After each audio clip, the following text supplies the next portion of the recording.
Sebentar lagi Anda akan menyaksikan sebuah kisah yang sangat cerah. Kisah yang berjudul Pusaka Bapak.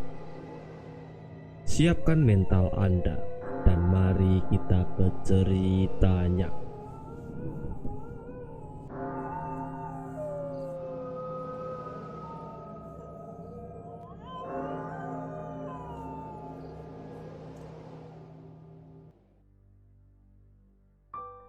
Dahulu Bapak punya pusaka, bukan aji-aji, hanya semacam benda yang katanya diwariskan secara turun-menurun. Bentuk pusaka itu yang sesungguhnya tidak jelas karena aku belum pernah melihat isinya. Pokoknya bulat, dalamnya konon dililit serat-serat kayu, lalu dililit kain, luarnya dibungkus tas kulit. Memang kecil, dan keberadaan benda itu baru ku tahu waktu aku berpaling menuju masa remaja. Abangku yang sulung akan pergi ke Kairo untuk kuliah. Lalu bapak menyelipkan buntelan kulit itu untuknya. Katanya supaya jauh dari mara bahaya, tetapi ditolak mentah-mentah, malah diceramai panjang-panjang.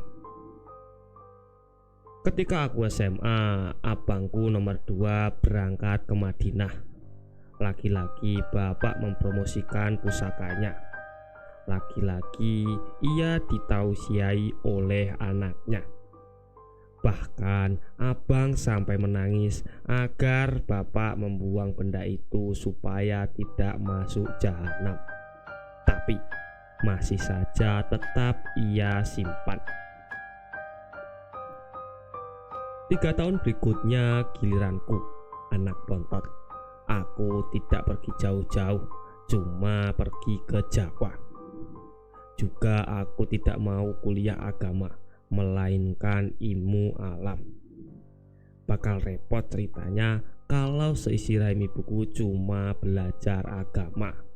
Satu malam sebelum berangkat, bapak bicara denganku, memberi nasihat apa yang boleh dan yang tidak, dan apa yang harus. Di bagian penutup, dia menawarkan pusaka yang keluar 3 tahun sekali. Aku bingung. Bapak tampak sangat berharap ini menjadi kesempatan terakhir, dan jika ku tolak, ia harus bikin anak lagi, merawatnya sampai besar lalu merantau. Persoalannya ibuku sudah menopause. Kalau tetap mau, dia harus kawin lagi. Namun masalah terbesar sebetulnya adalah aku yang tidak pernah bisa menolak maunya. Jadi malam itu terjadilah serah terima pusaka. Setelah itu aku bertanya, "Pak, sebenarnya ini isinya apa sih?" "Batu," ujar bapak disertai lirikan bangga. "Cuma batu?" "Ya, memang batu." "Kenapa harus dikuel-kuel kayak gini? Batu kan nggak gampang pecah, Pak." "Buat pegangan. Dah, simpan aja, jangan banyak tanya." Boleh dibuka nggak, Pak?" Bapak malah melototkan mata, lalu mendengus dongkol. "Berarti tidak boleh dibuka." "Cara ngerawatnya gimana ya, Pak?" "Sudah, bawa aja. Simpan di mana kek? Lemari, rak buku, dompet, terserah." "Di Penggadaian." "Kok malah Penggadaian? Jangan-jangan batu berlian, Pak?" gurauku. Bapak malah mengulek ubun-ubunku sampai terasa puyeng. Aku lahir dan besar di Cilebes, tapi bapakku orang Jawa, merantau, kemudian bertemu gadis yang dikiranya orang Bone, sampai ia tahu beberapa bulan sebelum menikah, ternyata gadis itu Jawa-Jawa juga. Nah, sebelum berangkat ke Sulawesi, ia dibekali benda pusaka tersebut yang dia dengar usianya sudah 5 generasi, mungkin saja lebih. Bahkan mungkin saja itu hanya dilebih-lebihkan. Terkait manfaatnya, entahlah, uang lebih bermanfaat atau setidaknya ilmu dan ilmu bermanfaat untuk mencari uang.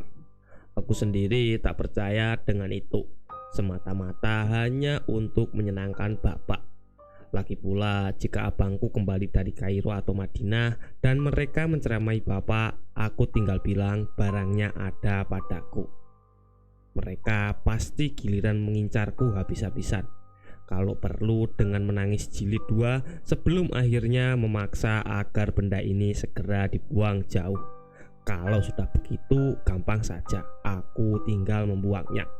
Pada waktunya Makassar digantikan dengan Jawa. Pesawat mendarat di suatu kota dan di kota ini pula lah aku belajar. Namun yang paling pertama ialah tempat tinggal. Dengan bantuan sahabat abangku yang sangat baik hati, banyak hal jadi terasa mudah. Aku menyewa kamar di sebuah rumah milik penduduk setempat. Seorang ibu yang dari bicaranya kelihatan terpelajar, suaminya sudah meninggal dan ia hidup bersama putri dan menantunya yang datang dari Takengon. Oleh pemiliknya, aku ditempatkan di bagian belakang, satu kamar yang lapang dan bersih. Dan rumahnya masih terawat betul, kedati ia dibangun oleh kakek buyut sang pemilik rumah sebelum leluhurnya itu diangkat menjadi wedakna. Di rumah ini hanya 3 kamar yang disewakan. 2 kamar lainnya juga dihuni mahasiswi. Masing-masing terpaut 2 dan 4 semester denganku. Mereka baik dan ramah, sebaik pemilik rumah memperlakukan semuanya. Belakangan aku mengerti, rumah ini seperti pesantren. Keluarga Ibu Haryadi sangat disiplin beribadah maupun apa saja. Perempuan biasa salat di musola milik Aisyah dekat rumah dan mengaji Al-Quran di rumah tiap malam dan ba'da subuh. Seiring bergulirnya waktu, aku jadi ikut kebiasaan mereka. Adapun pusaka bapak, biar saja di tempatnya. Aku menaruhnya di dalam laci lemari dan tidak pernah mengingat-ingat lagi. Namun beberapa kejadian yang berlangsung di kemudian hari membuat benda itu kembali perlu diingat. Itu masih sore, sehari sebelum akhir pekan. Aku sendirian di kamar kos sejak siang. Lalu ku dengar langkah berdetak. Pintu kamar sebelah dibuka. Kak Mayang sepertinya sudah pulang. Terpaut 15 menit aku meninggalkan kamar untuk mandi. Pintu kamar mandi agak jauh, tampak tertutup, tetapi rasanya di sana kosong. Jadi aku berjalan, begitu semakin dekat rupanya pintu itu dibuka. Kak Mayang keluar, baru selesai mandi. Rambutnya tenggelam di dalam handuk yang dikuel-kuel. Aku berhenti, dia pun berhenti. Sesaat kemudian ditariknya handuk dari kepala. Pada waktu itulah terpekik cerita nyaring yang mengagetkan. Bukan aku yang berisik, tetapi dia. Mungkin saja kehadiranku terlalu mengejutkan, lantas ku minta maaf secepatnya. Namun ini aneh. Alih-alih tenang, gadis itu malah kian nyaring, dan ia seolah ingin menghindar, berkilah ke kiri, lalu siap berlari. Sial, kakinya terlalu licin. Terpleset dia sebelum terbanting bersama pekik yang terakhir. Kak Mayang pun pingsan. Dan beriringan dengan itu Bu Haryadi datang. Dia terkejut dan meminta bantuanku membawa masuk ke kamar. Untung saja badannya kecil. Kemudian ibu kos memintaku menjelaskan kejadian itu. Aku ceritakan saja apa adanya. Diakhiri dengan, "Saya juga heran Bu, tahu-tahu dia histeris kayak gitu." Tak terlalu lama Kak Mayang bangun dari semakput. Tangannya langsung memegangi kepala. Mungkin masih pengar lantaran jatuhnya tadi cukup keras. Dia bertanya tentang yang menimpanya. Kujelaskan bahwa ia terpleset dan jatuh dekat kamar mandi. Akan tetapi dia segera mengingat kejadian yang terekam menurut versinya. Dia menatapku sebentar lalu memintaku mendekatkan kepala. Jangan bilang siapa-siapa ya. Aku ingat tadi aku lihat kuntilanak waktu keluar dari kamar mandi. Aku hanya diam. Bu Haryadi mendekat dari belakang dan ia bersyukur anak kosnya sudah siuman. Kamu kenapa nak? Dengar-dengar kamu terpeleset dan jatuh. Apa perlu ibu periksa? Udah bu, gak apa-apa kok. Tadi aku cuma buru-buru. Ibu kos memilih tidak memperpanjang kejadian itu meski aku sudah cerita dengan versi sebenarnya. Seperginya pemilik rumah, Kak Mayang menyambar ceritanya yang belum tuntas. Kamu percaya dengan hal itu? Kuntilanak? Ya, aku percaya. Itu mengerikan. Wajahnya itu lembek, tapi aku gak ingat lagi.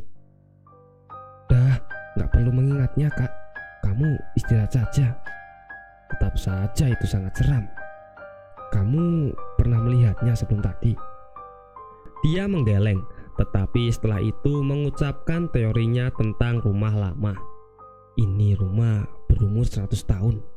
Kamu pikir saja sendiri apa yang bisa terjadi. Wah, begitu ya. Kebetulan aku ingin mandi. Mau kutemani? Maksudnya aku tunggu di luar. Tentunya aku menolak kebaikannya. Kemudian ia hanya berpesan hati-hati. Sila. Tepat di depan pintu ia memanggil. Apa kak? Tadi kamu melihatku kepleset kan? Iya. Kenapa? Rasanya aku gak melihat siapa-siapa kecuali si dia itu. Aku berpikir cepat untuk menghasilkan suatu kebohongan. Dan ku jawab saja, aku baru ingin keluar kamar. Lalu ada suara keras dan ternyata itu teriakan kamu. Selepas kejadian itu, aku berpikir itu lebih merugikan untukku.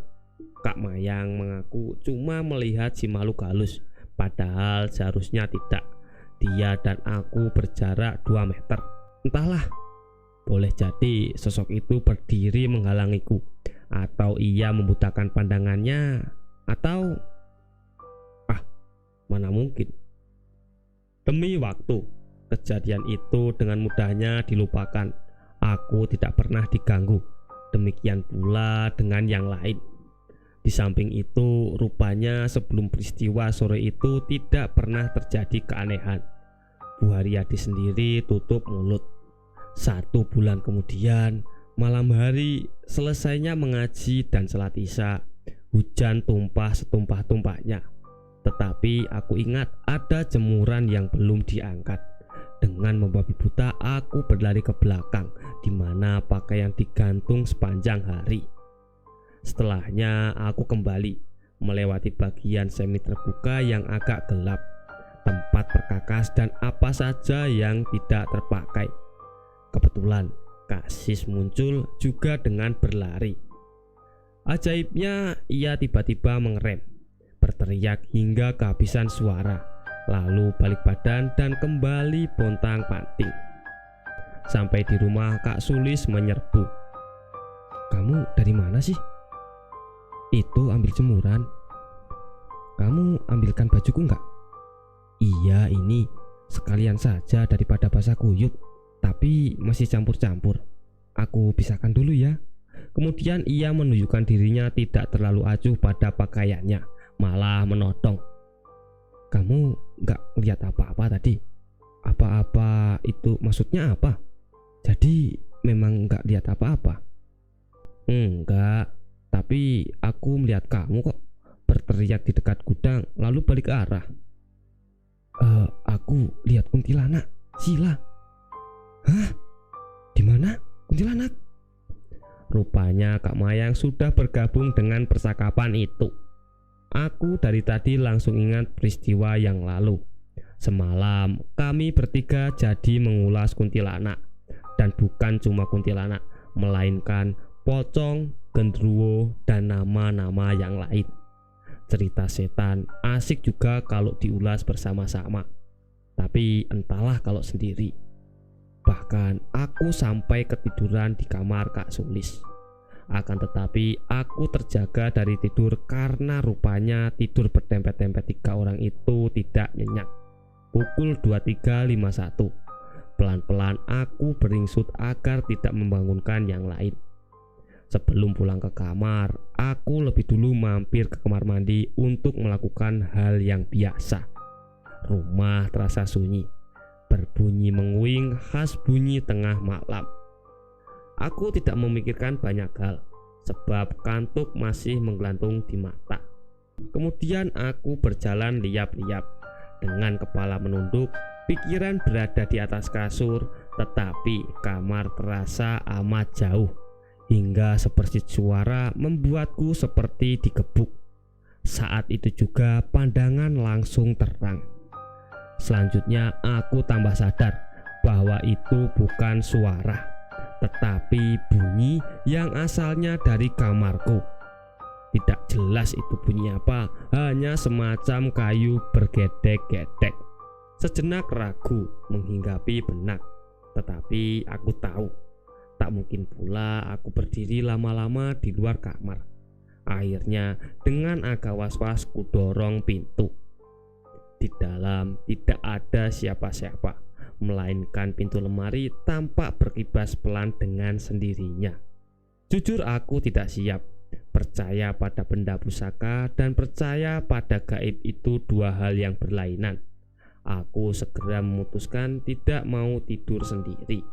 Lantas aku kembali ke kamar Kak Sulis, membuka pintunya dengan hati-hati.